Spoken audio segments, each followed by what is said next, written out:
नमस्कार दोस्तों, स्वागत है आप सभी का एक बार फिर से राजू सर के नाम से इस यूट्यूब चैनल के अंदर 45 smart MCQ for PGIMS Rohtak exam के पॉइंट ऑफ व्यू में पार्ट 2 हम यहाँ पे लेकर आए हैं। पार्ट 1 के अंदर हमने 22 क्वेश्चंस वहाँ पे पढ़े थे। रिमेनिंग 23 क्वेश्चंस इस पार्ट में हम डिस्कस करेंगे।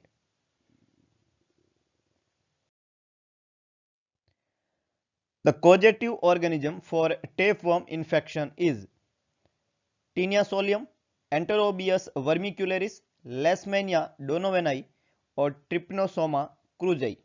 कॉजेटिव ऑर्गेनिज्म पूछा है और किसके लिए? टैपवर्म इन्फेक्शन के लिए। तो देखिएगा, टैपवर्म इन्फेक्शन जो होता है ये एक तरह का पैरासाइट इन्फेक्शन है इंटेस्टाइन का। और यहाँ पे चारों ऑप्शन जो दिए हुए हैं वो पैरासाइट इन्फेक्शन से संबंधित ही है। अगर हम बात करें, सबसे लास्ट ऑप्शन में लिखा हुआ है ट्रेपोनोसोमा क्रूजेई।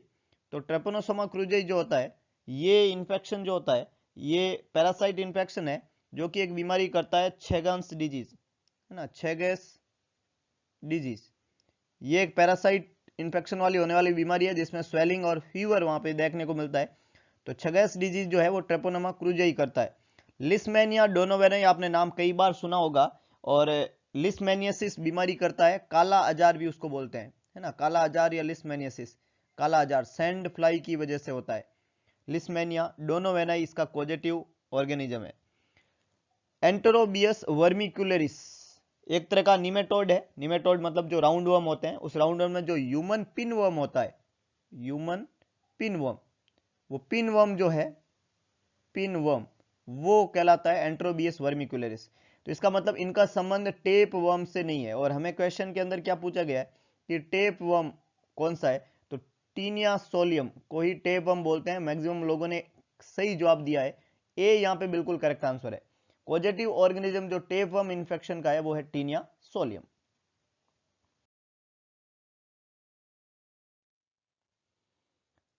इमीडिएट एक्शन क्या रहेगा सीवियर ब्लीडिंग को कंट्रोल करने के लिए? आई थिंक बिना ऑप्शन के आप लोग इसका जवाब देने में कैपेबल है कि अगर किसी इंडिविजुअल को सीवियर ब्लीडिंग शुरू हो जाए बॉडी के किसी पार्ट से, तो सबसे पहला इमीडिएट एक्शन आपका क्या होना चाहिए? मैक्सिमम लोगों ने करेक्ट जवाब यहाँ पे अपने दिल से निकाला है और वो है कि साहब डायरेक्ट प्रेशर अप्लाई करेंगे। और ये बात बिल्कुल करेक्ट है। तो देखते हैं ऑप्शन। अप्लाई करेंगे ड्रेसिंग पैड, ये लेटर ऑन एक्शन है। इमीडिएट एक्शन में ड्रेसिंग पैड अप्लाई नहीं आएगा। इमोबिलाइज कर देंगे इंजर्ड पार्ट को, ये भी है पर ये इमीडिएट एक्शन नहीं है। अप्लाई करेंगे डायरेक्ट प्रेशर यूजिंग हैंड और क्लॉथ, ये बिल्कुल सही जवाब है और आप लोगों ने बिल्कुल सही जवाब दिया भी है। सी यहाँ पे बिल्कुल करेक्ट आंसर है। इमीडिएट एक्शन एक्यूट ब्लीडिंग वाली कंडीशन के अंदर सीवियर ब्लीडिंग को कंट्रोल करने का सबसे बेस्ट तरीका है डायरेक्ट प्रेशर अप्लाई कर दो। Place the person in a suitable position, ये भी लेटर ऑन एक्शन है। तो सी यहाँ पे correct answer, direct pressure apply by hand और cloth. A child with chicken pox किसी बच्चे को हुआ है, has to isolated from the other children in the school till। Chicken pox जो होता है वेरिसेला जोस्टर, इसका कोजेटिव ऑर्गेनिज्म है। चिकन पॉक्स का कोजेटिव ऑर्गेनिज्म है वेरिसेला जोस्टर। सिगेल्स भी बोलते हैं इसको। वेसाइकल्स बॉडी के ऊपर बनते हैं, फ्लूइड फील्ड लीजन को वेसाइकल बोलते हैं। और ड्यू ड्रॉप पैटर्न के अंदर बनते हैं। पाम और सोल पे नहीं बनते हैं, सेंटर में ज्यादा होते हैं, पेरीफ्री में कम देखने को मिलते हैं। और फीवर इस बीमारी में रहता है। वेसाइकल जो रहता है वो क्रस्ट में बन के वो फॉल डाउन हो जाते हैं। तो बच्चे को, जो स्कूल एज चिल्ड्रन है, उसको आइसोलेटेड कब तक रखेंगे स्कूल से, ये क्वेश्चन ने पूछा है। पहला है 4 दिन तक आफ्टर फीवर सबसाइड, फीवर खत्म होने के 4 दिन तक। The scabs fall off, scab fall off होने के बाद में 3 days after the scab are formed, scab बनने के 3 दिन बाद तक। और 5 days after the development of pustule, pustule बनने के 5 दिन बाद तक।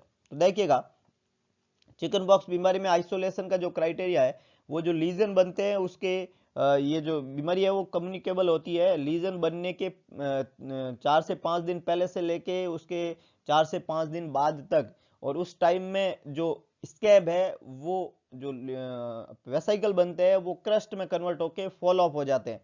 तो उस बच्चे को आइसोलेट तब तक रखना है जब तक स्केप जो है वो क्या नहीं हो जाए, फॉल ऑफ। तो करेक्ट आंसर यहाँ पे क्या बनेगा, बी, कि जब तक स्केप फॉल ऑफ नहीं हो जाते तब तक बच्चे को आइसोलेट रखना है। स्केप के फॉल ऑफ होने के बाद में बच्चे का आइसोलेशन खत्म किया जा सकता है। The defence mechanism which is used by a lady who is unable to bear a child, खुद तो चाइल्ड बियर नहीं कर सकती, वो एंगेज हो रही है खुद को वर्किंग विद चिल्ड्रन, दूसरे बच्चों के साथ में काम करने में एंगेज हो जाती है। इस तरह की डिफेंस मैकेनिज्म, एक लेडी है जो खुद बच्चा एंगेज नहीं कर सकती, कैपेबल नहीं है, वो एंगेज हो रही है किसी दूसरे बच्चों के साथ में काम में, तो ये उसका जो तरीका है, ये जो डिफेंस मैकेनिज्म वो काम में ले रही है, उस डिफेंस मैकेनिज्म को क्या बोला जाता है? ऑप्शन है कंपनसेशन, आइडेंटिफिकेशन, डिस्प्लेसमेंट, सबलिमेशन। चार ऑप्शन यहां पे दिए हुए हैं, क्या करेक्ट आंसर होना चाहिए? मैक्सिमम लोगों ने जवाब दिया है कंपनसेशन, ये जवाब नहीं है। कंपनसेशन क्या होता है?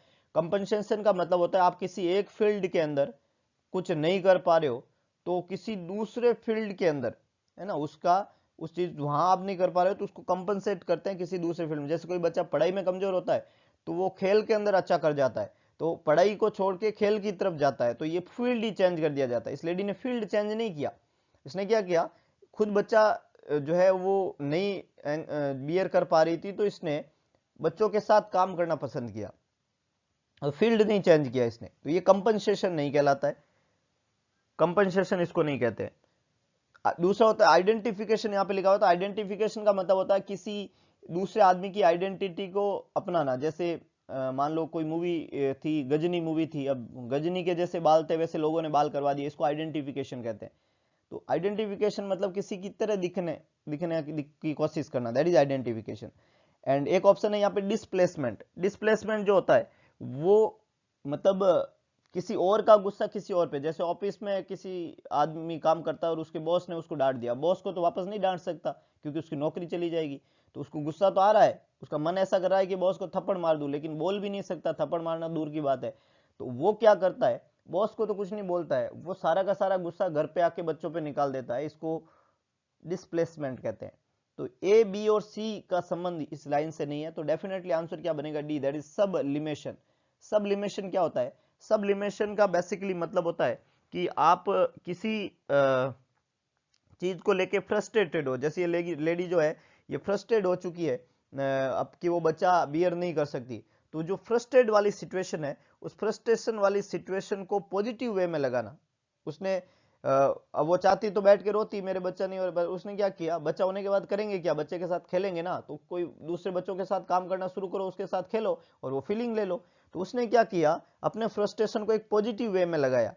तो अपने फ्रस्ट्रेशन को, किसी भी चीज से जब आप फ्रस्ट्रेट होते हैं तो उसको पॉजिटिव वे में लगा देना सबलिमेशन कहलाता है ना। उस चीज से परेशान नहीं होकर एक पॉजिटिव पॉइंट सोचना और उसके अंदर खुद को एंगेज कर देना सबलिमेशन कहलाता है। इसलिए यहाँ पे करेक्ट आंसर क्या बनेगा? डी। ये डिफेंस मैकेनिज्म से इंपॉर्टेंट क्वेश्चन है। An example for superficial reflex. Superficial reflex का एग्जाम्पल कौन सा है? Tricep jerk, bicep jerk, Babinski reflex और स्ट्रेच रिफ्लेक्स। तो देखिएगा, डीप टेंडन रिफ्लेक्स और सुपरफिशियल रिफ्लेक्स दो तरह के होते हैं। तो डीप टेंडन रिफ्लेक्स जो होता है डीटीआर, उसके अंदर आता है ट्राइसेप जर्क, उसके अंदर आता है बाइसेप जर्क और उसके अंदर आता है स्ट्रेच रिफ्लेक्स। ये तीनों जो रिफ्लेक्स है ये डीप टेंडन रिफ्लेक्सेस के एग्जाम्पल है। और हमें सवाल ने पूछा सुपरफिशियल रिफ्लेक्स कौन सा है, तो ये तीनों डीप रिफ्लेक्स जब हो गए तो पीछे एक बचा, और वो कौन सा? बेबिंस्की रिफ्लेक्स, जो कि एक सुपरफिशियल रिफ्लेक्स है।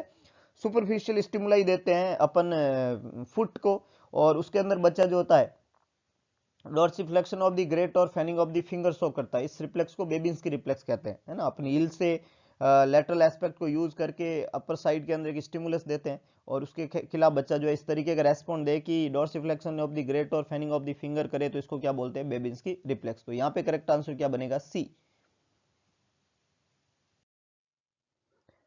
Humoral immunity is mediated by. Humoral immunity जो है वो किसके द्वारा मीडिएटेड होता है? Suppressor T cell, B lymphocyte, T lymphocyte और नेचुरल किलर सेल। तो देखिएगा, दो तरह की इम्यूनिटी होती है, सेल मीडिएटेड और ह्यूमरल इम्यूनिटी। एक इम्यूनिटी होती है सेल मीडिएटेड और दूसरी होती है फ्लूइड मीडिएटेड, उसी को ह्यूमरल इम्यूनिटी कहते हैं। सेल मीडिएटेड इम्यूनिटी जो है वो बनाने का काम टी लिम्फोसाइट होता है। टी लिम्फोसाइट जो इम्यूनिटी बनाता है उसको सेल मीडिएटेड कहते हैं। टी लिम्फोसाइट में सप्रेसर टी सेल होती है और नेचुरल किलर सेल होती है।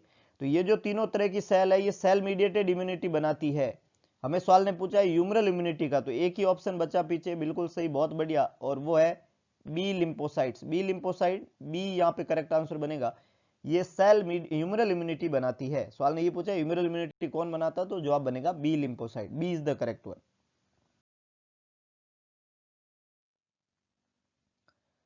पूछा है एक विटामिन जो कि फंक्शन करता है स्टेरॉइड की तरह, स्टेरॉइड हार्मोन की तरह कौन सा विटामिन फंक्शन करता है, ऐसा कौन सा विटामिन है जो स्टेरॉइड हार्मोन की तरह काम करता है।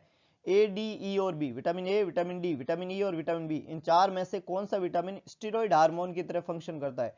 तो स्टेरॉइड हार्मोन की तरह फंक्शन करने वाला एकमात्र विटामिन है विटामिन डी, उसको हम कैल्सिट्रायोल भी बोलते हैं। क्या बोलते हैं? कैल्सिट्रायोल, इसको कैल्सिट्रायोल भी बोलते हैं। और ये विटामिन डी जो है ये एक हार्मोन भी है, कैल्सिट्रायोल एक हार्मोन की तरह काम करता है, इसलिए विटामिन डी वो विटामिन है जो स्टेरॉइड की तरह काम करता है। विटामिन डी एक फैट सोल्यूबल विटामिन है, ए, डी, ई तीनों विटामिन फैट सोल्यूबल है। विटामिन बी एकमात्र वाटर सोल्यूबल विटामिन है, इसके अलावा विटामिन सी भी वाटर सोल्यूबल होता है।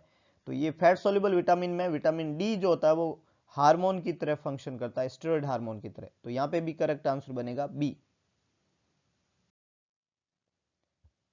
नेक्स्ट है the irrational and intense fear of travelling. Irrational और इंटेंस फियर है, और किस चीज से फियर है? ट्रेवलिंग से फियर है। इस फियर को क्या नाम दिया जाता है? किसी भी इंडिविजुअल को इरेशनल और इंटेंस फियर है अगर ट्रेवलिंग का, तो ये किस नाम से जाना जाएगा? ऑप्शन है यहाँ पे थेनेटोफोबिया, होडोफोबिया, एरोफोबिया, एगोराफोबिया। चार तरीके का ऑप्शन है, देखिएगा।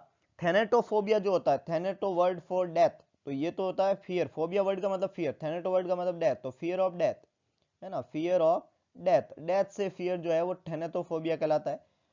ओडोफोबिया, ओडो वर्ड का मतलब ही होता है ट्रेवलिंग, है ना, तो ओडोफोबिया फियर ऑफ ट्रेवलिंग, यही हमें क्वेश्चन ने पूछा है। तो यहाँ पे करेक्ट आंसर क्या बन गया? बी, बी यहाँ पे करेक्ट आंसर है। ओडोफोबिया का मतलब होता है फियर ऑफ ट्रेवलिंग।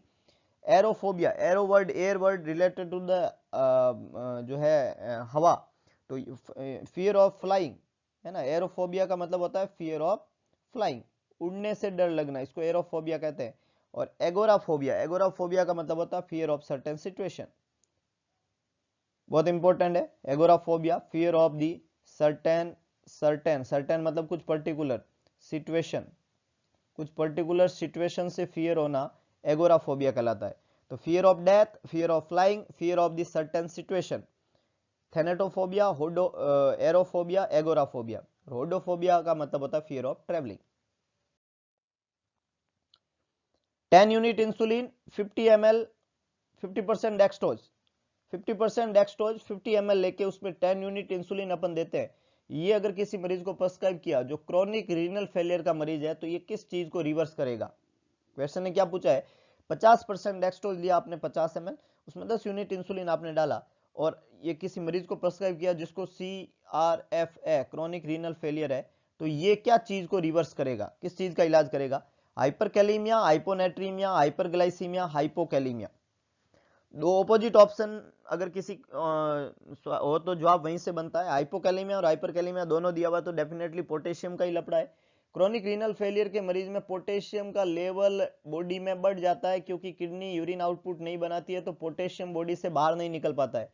पोटेशियम का लेवल बॉडी में बढ़ना बहुत अच्छे हाइपरकैलेमिया कहलाता है ना। नॉर्मल सीरम पोटेशियम वैल्यू जो होती है वो 3.5 टू 5.1 होती है, और 5.1 से अगर ज्यादा हो जाए पोटेशियम का वैल्यू, तो उसको हाइपरकैलेमिया कहते हैं।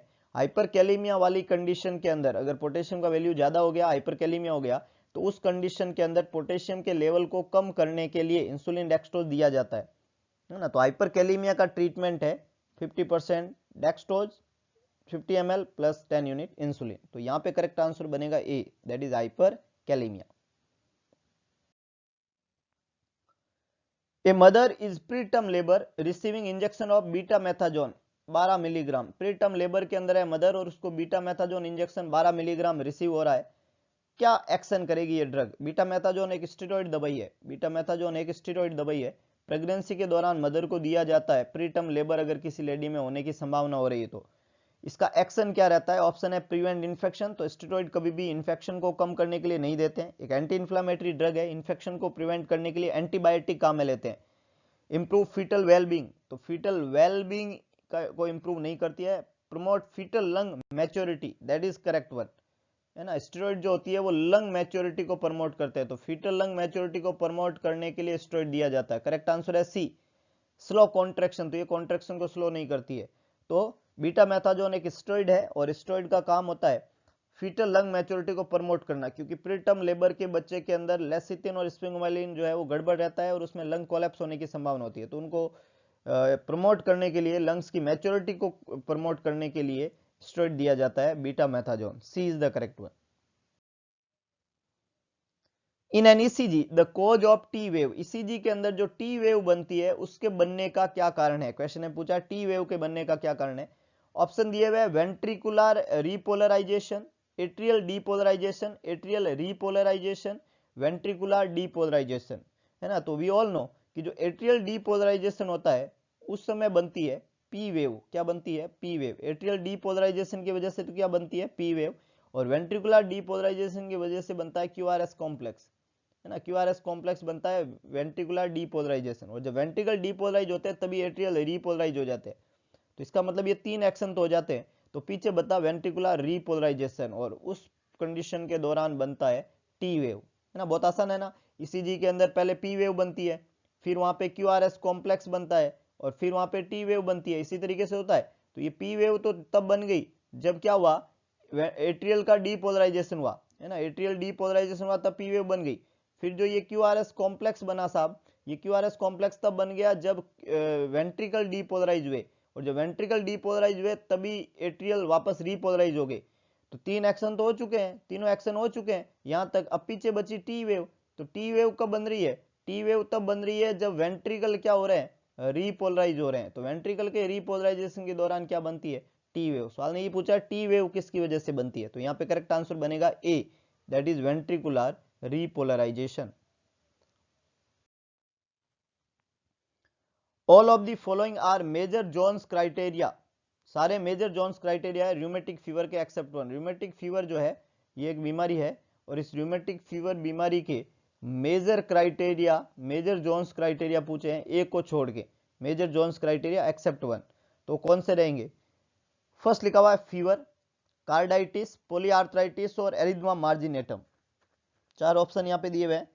जोन्स क्राइटेरिया जो रूमेटिक फीवर के चलते हैं उसमें मेजर और माइनर दो तरीके के होते हैं। मेजर क्राइटेरिया के अंदर 5 मेजर क्राइटेरिया होते हैं, जिसमें एक होता है carditis, one is carditis, one is arthritis, arthritis, one is subcutaneous nodules, cutaneous nodules, nodules, one is erythema marginatum, erythema marginatum, marginatum, carditis, arthritis, subcutaneous nodule, erythema मार्जिनेटम।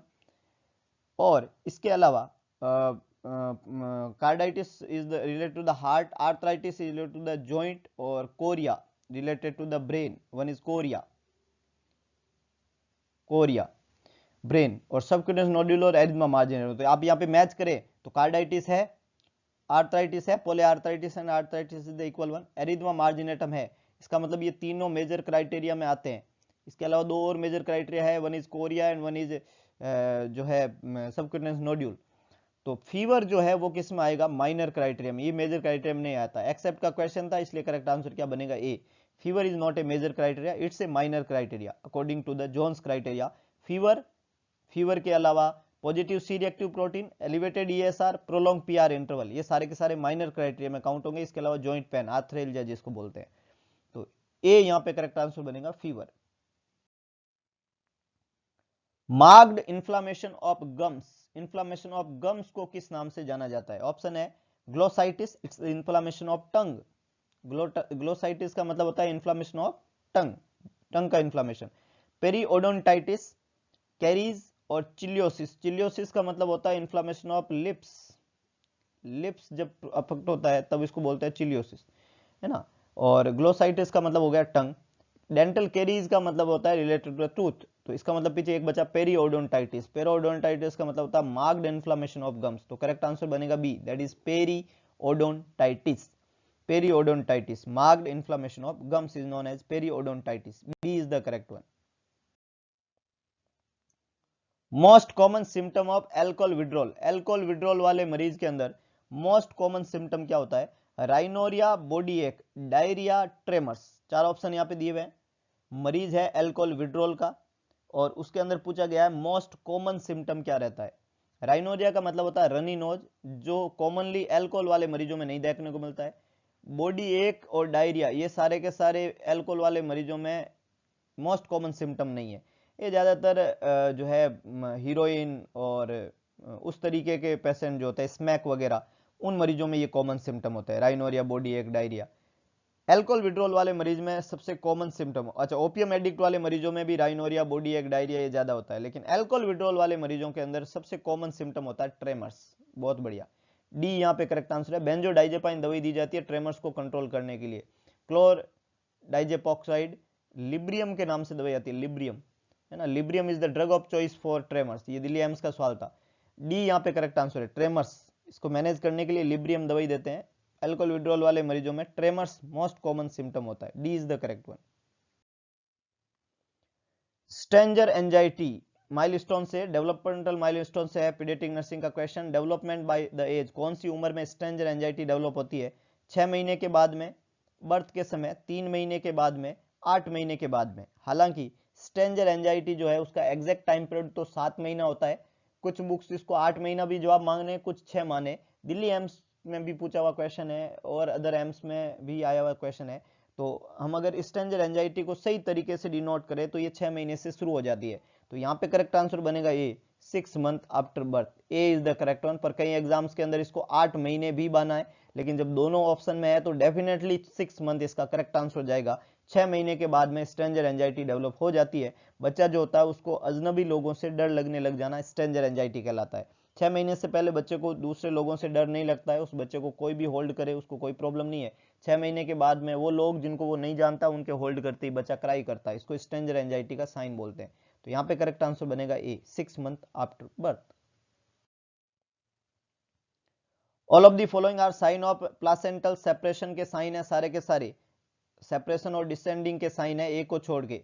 Placenta third stage of labour के अंदर जब mother के वूम से separate होता है और decent होता है, डिसेंट मतलब वो बाहर आता है, तो उस समय ये साइन सारे होते हैं, ए को छोड़ के। ऑप्शन है शॉर्टनिंग ऑफ कॉर्ड, कॉर्ड छोटा हो जाएगा, fundus becoming round, fundus round हो जाएगा, स्मॉल फ्रेश ब्लड लॉस होगा, और लेंथनिंग ऑफ कॉर्ड, है ना। तो देखिएगा प्लासेंटा जब भी सेपरेट होता है, डिसेंट होता है, तो डेफिनेटली कॉर्ड जो है वो लंबा हो जाएगा, छोटा नहीं होगा। दो ऑप्शन दिए हुए, एक लेंथनिंग ऑफ कॉर्ड और एक शॉर्टनिंग ऑफ कॉर्ड, तो डेफिनेटली शॉर्टनिंग ऑफ कॉर्ड कभी भी नहीं हो सकता, लेंथनिंग होती है।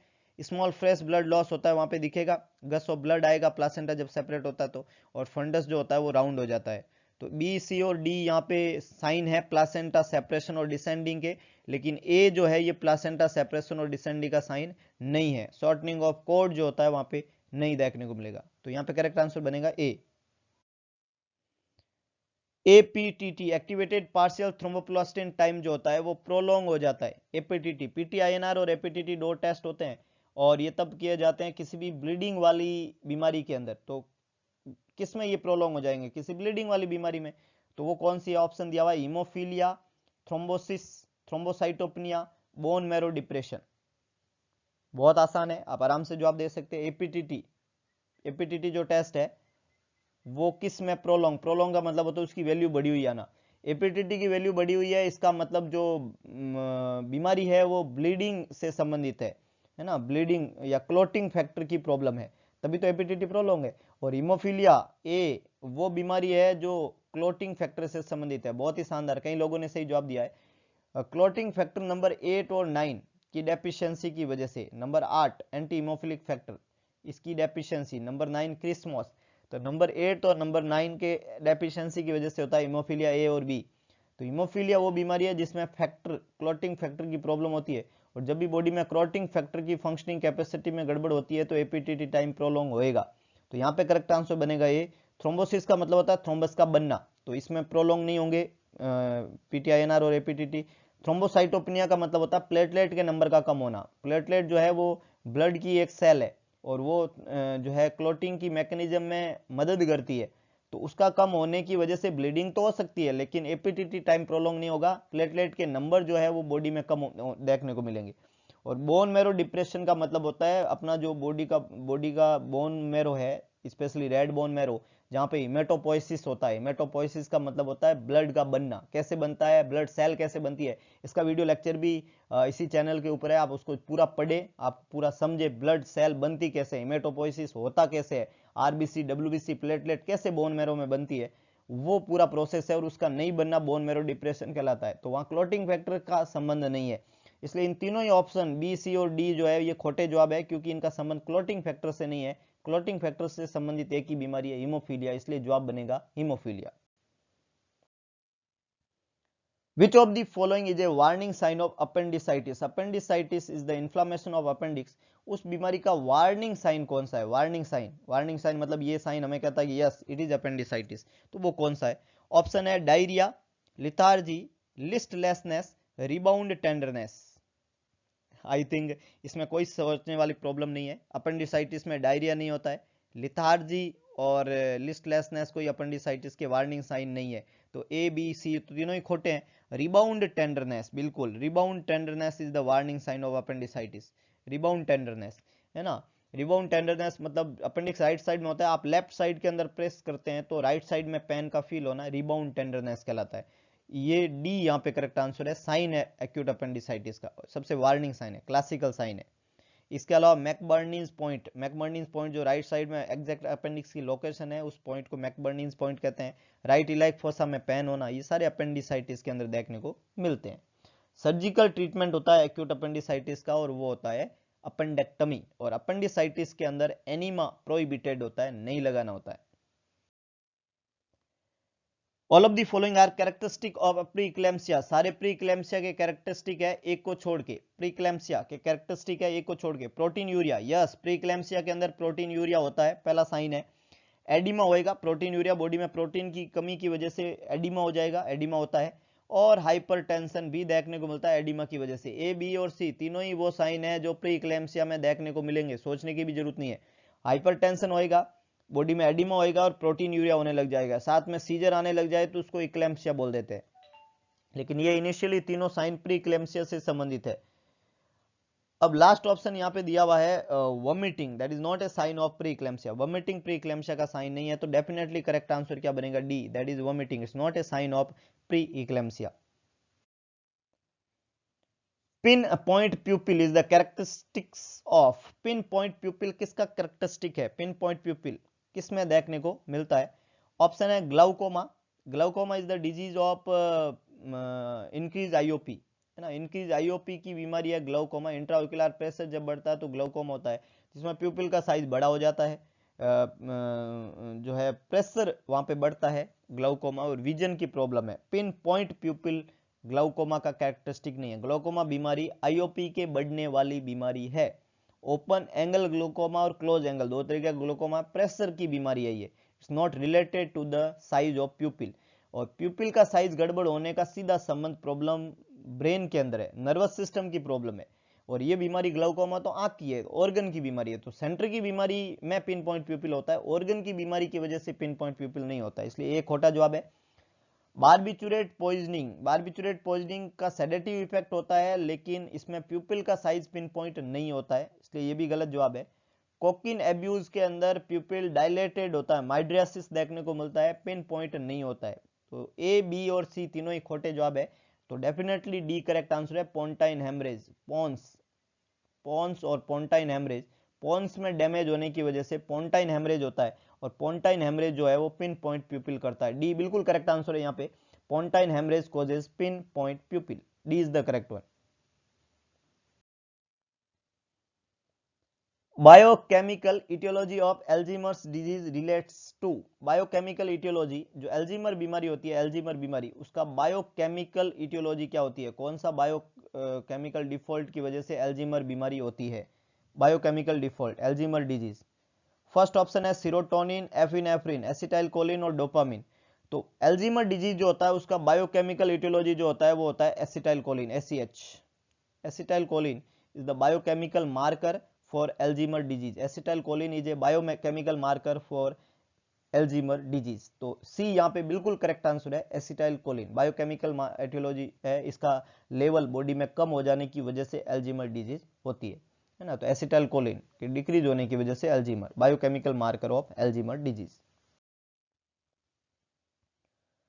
Formed visual hallucination are seen in the lesion of, formed visual hallucination, visual hallucination जो होता है वो देखने को मिलता है जब लीजन होता है, कौन से एरिया में लीजन होने से?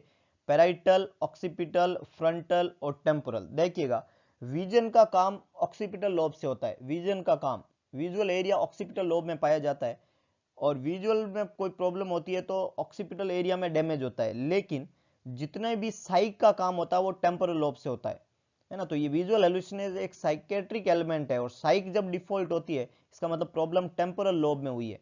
तो टेम्पोरल लोब में लीजन की वजह से ही विजुअल हेलुसिनेशन होता है। तो डी यहाँ पे करेक्ट आंसर है। टेम्पोरल लोब के अंदर लीजन के फॉर्म होने की वजह से विजुअल हेलुसिनेशन देखने को मिलेगा।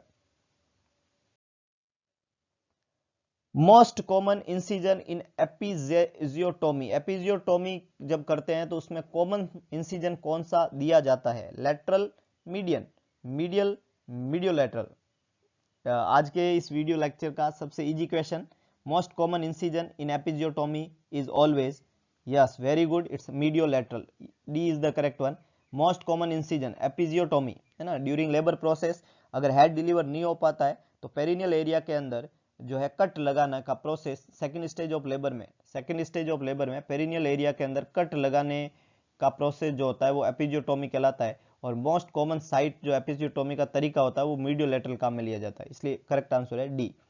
तो ये 23 रिमेनिंग एमसीक्यू हमने सॉल्व किए। 45 smart MCQ Rohtak PGIMS Rohtak के एग्जाम से पहले हमने सॉल्व किया। कल एग्जाम है 12 बजे से 1:30 बजे के बीच में। सारे एस्पिरेंट्स जो एग्जाम देने जा रहे हैं have a good luck and all the best. अच्छे से देवें, अच्छे से क्वेश्चन हैंडल करें। 45 स्कोरिंग पेपर है, इसके अलावा computer, reasoning, maths, Hindi, GK, Haryana GK, ये सारा रहेगा।